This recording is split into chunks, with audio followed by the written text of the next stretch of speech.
You're listening to Clinicians Roundtable on ReachMD. On this episode, Dr. Stephen Wong will discuss new research on the link between obesity and Alzheimer's disease.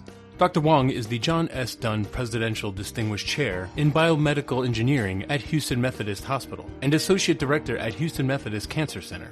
He's also a Professor of Radiology, Neurosciences, Pathology, and Laboratory Medicine at Weill Cornell Medicine. Let's hear from him now. Alzheimer's and obesity are two of the fastest growing health problems, not just in US, by the way, it's only the whole world.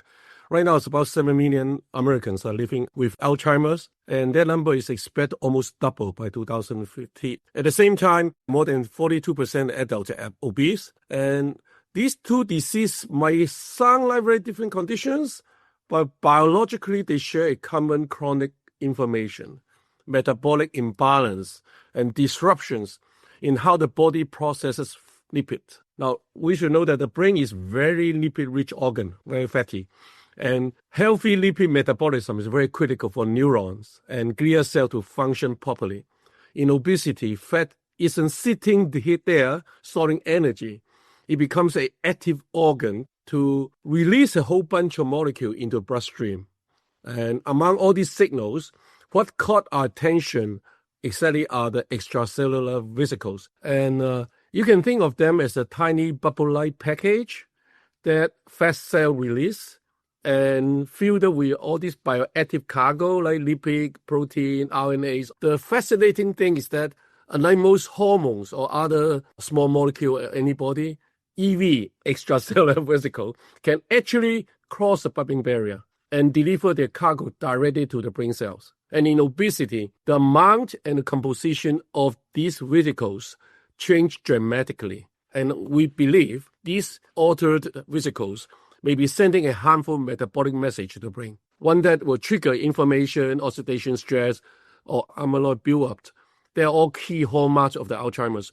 We try to build a bridge between what's happening in people with obesity and what's happening in Alzheimer's biology at the molecular level. If obesity changes the lipid signals the body sends out, and those signals can reach the brain through extracellular vesicles, then what exactly do those vesicles carry?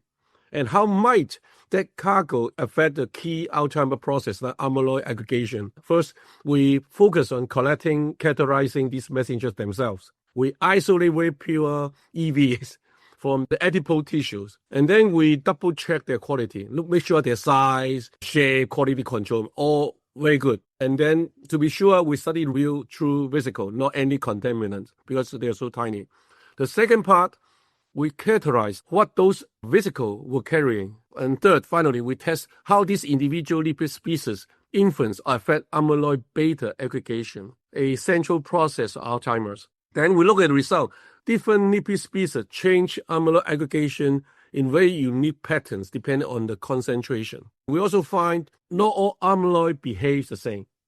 There are two major forms. We call it amyloid 40 and amyloid 42. Respond differently with the same lipid species.